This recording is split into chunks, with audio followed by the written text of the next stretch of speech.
26ª edição do Grito dos Excluídos se une aos protestos fora Bolsonaro no próximo dia 7 de setembro para lutar por saúde, comida, moradia, trabalho, renda e pelo impeachment do presidente. 300. Esse é o número de parlamentares que lutam contra os direitos indígenas e tentam aprovar pautas que anulam esses direitos e permitem mais retrocessos ambientais. E mais, possível queda de eficácia das vacinas com o tempo reforça a necessidade de uma terceira dose. Fica com a gente! Eu sou Emília Bisotto e o programa Central do Brasil está começando agora!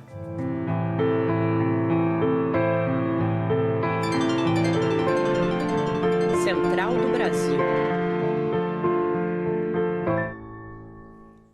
E no último dia 21 de agosto, povos indígenas de todo o Brasil se reuniram na esplanada dos ministérios lá em Brasília para protestar contra a aprovação do marco temporal e todas as propostas anti-indígenas apresentadas pelo governo federal. O acampamento Luta pela Vida aconteceu como retomada da mobilização Levante pela Terra, realizada em junho. Segundo a APIB, Articulação dos Povos Indígenas do Brasil, aproximadamente 6.000 indígenas estiveram no manifesto. O protesto, que não foi noticiado da forma como deveria por veículos comerciais, reivindicou uma série de retrocessos às comunidades indígenas e que permitem que setores políticos e econômicos formados por ruralistas e grileiros explorem ainda mais os bens naturais do nosso país. Grupos políticos específicos estão por trás de pautas que prejudicam os povos originários e facilitam o acesso a mais exploração ambiental no Brasil afora. Veja a reportagem com Carolina Batailler. Nacional. De acordo com o levantamento do CIMI, o Conselho Indigenista Missionário, existem pelo menos 300 parlamentares, entre deputados e senadores, que defendem pautas contrárias aos direitos dos povos indígenas. Esses parlamentares representam projetos favoráveis aos setores da economia que se beneficiam com a exploração do território, como explica o secretário executivo do CIMI, Eduardo de Oliveira. Ao próprio agronegócio, as madeireiras, ao capital imobiliário, enfim, é uma série de iniciativas privadas que visa a exploração dos territórios. Agora, dois aspectos se sobressaem, que é a questão da exploração da madeira e do minério. Esses empresários, esses setores da madeira, do minério, eles entram no início, aí depois vem a agropecuária, a agropecuária e os grãos. Na CCJ, os partidos com mais votos favoráveis ao PL 490 foram, respectivamente, o PSL, o PP, o Republicanos, o PSD e o DEM. Nessa votação, foi possível reconhecer alguns dos parlamentares que defendem interesses contrários aos direitos dos povos indígenas. Apesar desse posicionamento ganhar força com o bolsonarismo, as pautas contrárias aos povos originários são antigas, como lembra o cacique Cretan Caingangue, do povo Caingangue originário das regiões sul e sudeste do país. Como eu já tinha falado, toda esse ódio e essa busca por tirar todos os direitos indígenas, ele não vem deste momento, ele já é de um momento histórico mesmo. Se você acompanhar os governos que atuaram no Brasil, principalmente na região sul do Brasil, e políticos, é o mesmo modelo no dia de hoje, que era retirar nós de cima da terra, entregar as nossas terras para o agronegócio, Os povos originários têm se unido em luta e mostrado resistência diante dessas propostas. Um exemplo foi o Levante pela Terra, no mês de junho, que começou com 70 representantes das etnias Caingangue e Guarani e acabou reunindo indígenas de todo o Brasil num movimento de repercussão internacional em favor da luta dos povos originários. A ação mais recente, o acampamento de oposição ao PL 490, reúne mais de 6.000 indígenas em Brasília. Bom, e Bolsonaro continua insistindo em colocar foco nas ameaças de golpe articulando com seus aliados manifestações em diversas cidades brasileiras no dia 7 de setembro, ao invés de se preocupar com o que realmente importa: a condição precária em que os brasileiros vivem hoje. O aumento drástico da inflação, economia em queda, desemprego, aumento da fome são apenas algumas pautas que estão abandonadas pelo governo. Nesse sentido, Miguel Stedley traz uma reflexão que resume bem como anda a política e o que está sendo viver no Brasil ultimamente. Confira. Embarque imediato. A cada ameaça de golpe, a cada convocação para as manifestações, Jair Bolsonaro não está apenas mantendo a sua base social mobilizada, mas está também conferindo quem permanece fiel ao seu lado. Nas manifestações previstas para 7 de setembro, a maioria das atenções estão voltadas para os policiais militares, mas é o agronegócio quem está financiando e convocando os atos golpistas. E não é para menos. O Brasil voltou para o mapa da fome, o preço do arroz e o feijão estão mais caros, mas ao mesmo tempo nunca o agronegócio ganhou tanto dinheiro. Isso graças à política cambial de Paulo Guedes, que favorece as exportações, o aumento do preço dos alimentos e o desabastecimento interno. Mas a afinidade entre Bolsonaro e o agronegócio não é só econômica. Muito antes das comunidades cariocas, o latifúndio já contrabandeava armas e montava milícias rurais. Essa é a base bolsonarista que vai às ruas no dia 7, os borba-gatos do século XXI, que de tão atrasados ainda sonham em caçar indígenas para colocar no lugar o garimpo, e na falta da senzala, escravizar a juventude com a carteira verde e amarela.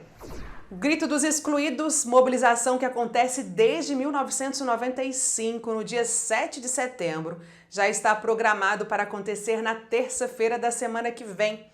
A 26ª edição ocupará as ruas de todo o país para lembrar que a vida deve estar em primeiro lugar. O tema deste ano abordará as lutas populares por saúde, comida, moradia, trabalho e renda. Dessa vez, o manifesto se junta à campanha nacional Fora Bolsonaro, em protesto às mais de 576 mil vítimas da Covid-19, que tiveram as suas vozes abafadas pela política negacionista do governo federal. Em conversa com Sandra Quintela, economista e educadora popular, Afonso Bezerra aborda a mobilização e a incorporação da campanha Fora Bolsonaro no manifesto e outros assuntos. Confira. Entrevista Central. Olá, a entrevista central de hoje recebe a economista e educadora popular Sandra Quintela. Ela é da Rede Jubileu Sul Brasil e uma das organizadoras do Grito dos Excluídos e das Excluídas. O nosso assunto é a pauta da edição deste ano e a história da mobilização que há 26 anos une igreja e movimentos populares. Bem-vinda, Sandra. Obrigada, Afonso. Obrigada aí todo mundo. Prazer estar aqui. O tema deste ano, do Grito dos Excluídos e das Excluídas, fala em participação popular, comida, saúde, moradia e renda. O que o Grito pretende denunciar com a união destas pautas? A pauta da participação popular, ela esteve presente praticamente nesses 27 anos do Grito dos Excluídos e Excluídas. Nós acreditamos que fazer política não é só chegar lá, votar e acabou. A gente quer construir, de fato, uma democracia popular para que a gente possa realmente ter o Brasil que nós queremos, né? Que é pauta desses 27 anos, a construção de um projeto. Então, quando nós estamos tratando de participação popular, é a pauta permanente. Comida, emprego, moradia, saúde, né? Nesse momento de pandemia, é para enfatizar esses pontos como a garantia de tudo isso num momento tão complicado que nós vivemos no país. Que avaliação as pastorais sociais e os movimentos populares que historicamente constroem um grito fazem sobre a incorporação da pauta da campanha Fora Bolsonaro à edição deste ano? O Grito dos Excluídos e Excluídas, né, eu acho que a coisa mais importante desse processo todo é a ressignificação do 7 de setembro. Né? Se não fosse o grito, nós estaríamos apenas com os desfiles cívico-militares, né? Quando a gente é criança, lembra dos desfiles nas escolas, né? E quando a gente vai para a rua para dizer nós, não é esse o país que nós queremos, né, é algo fundamental. E esse ano, com a incorporação da campanha Fora Bolsonaro às ações do 7 de setembro, ganha maior força ainda esse grito, né? Esse grito se incorpora, então, a uma agenda maior do nosso país, num momento tão desafiador. E por falar em agenda, Sandra, de que forma o grito dos excluídos pretende se contrapor nas ruas ao discurso de ódio e autoritário conflagrado pelo presidente Bolsonaro para as manifestações da extrema-direita também no dia 7? Há 26 anos, né? Essa pauta de dizer que o 7 de setembro precisa ser um dia de protesto, né? Não apenas de manifestação, a gente convida a população brasileira a descer das arquibancadas para se juntar às fileiras da luta por dignidade, da luta por justiça nesse país tão desigual. Então, acho que a gente já ressignificou essa data, né? Ela não é só uma data de desfiles, é uma data de luta. E agora, com esse chamamento, né, muito em base de fake news, né, muito em base de criar esse clima de insegurança para a população brasileira, que esse governo é um expert em fazer isso, né? Nós achamos que ainda é mais importante a nossa presença nas ruas, a presença dos movimentos sociais, a presença dos movimentos populares, do movimento sindical, para que a gente vá para a rua não para provocar medo, mas que a gente vá para a rua para provocar a discussão de um projeto para esse país. Há uma forte adesão de fundamentalistas religiosos aos atos da extrema-direita. Como a fé e a religiosidade, presentes no grito dos excluídos, podem comunicar um novo projeto político para o Brasil? O grito, ele não é um grito que acontece só no 7 de setembro. O grito é fruto de um processo de mobilização das comunidades eclesiais de base, da Sexta Semana Social Brasileira, Mutirão pela Vida por Terra, Teto e Trabalho, né? Pelo trabalho cotidiano dos movimentos populares, dos movimentos de moradia. Então, o grito não é o dia 7 apenas. O dia 7 é a culminância de um processo. Mas ele não se esgota ali e nem começa ali. Então, o que nós estamos fazendo nesse trabalho de formiguinha eterna, né? Estamos ali conversando, discutindo, fazendo educação popular, fazendo trabalho de base, ele é fundamental para a gente enfrentar qualquer tipo de fundamentalismo. E nós achamos que isso é o que vai dar o antídoto dessa onda de ódio que tenta dominar o país, mas que a gente tem certeza que não é isso que vai dominar. Uma peça inspirada nos escritos de Maria Auxiliadora Lara Barcelos, guerrilheira mineira que atuou na luta armada contra a ditadura militar no Brasil. A peça é um diálogo da guerrilheira presa ou no exílio com a mãe numa troca de cartas. Dora é dirigido pela atriz Sara Antunes, que também assina o texto.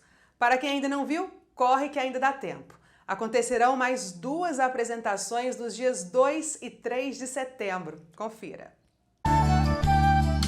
Parada Cultural. Mamãe. Rojal, a prisão tá silenciosa e eu fiquei com uma vontade de dar um beijo nos seus olhos lindos. Eu sei que a senhora me ama. É seu modo, entende, a minha vida de revolucionária. São só 4 apresentações. O espetáculo recebeu indicação do prêmio APCA e é um espetáculo que conta a história de uma mulher maravilhosa, a Dora, a história de uma mulher que resistiu à ditadura, deixou palavras, pensamentos que precisam ser ouvidos agora, palavras dela, da mãe dela, um cruzamento de vozes femininas. O espetáculo tem 40 minutos, é gratuito e dia 2 teremos debate com Anitta Leandro e dia 3 teremos debate com a Cecília Boal. Bom, e nesse embalo cultural, o programa Central do Brasil vai ficando por aqui. Eu aproveito para te lembrar que também estamos no YouTube. Se perdeu algum programa, basta acessar a plataforma e procurar por Programa Central do Brasil no campo de busca. Lá você encontra todos os programas que já foram exibidos, esse e também consegue acompanhar a transmissão ao vivo. É isso, eu te espero amanhã. Até lá, tchau!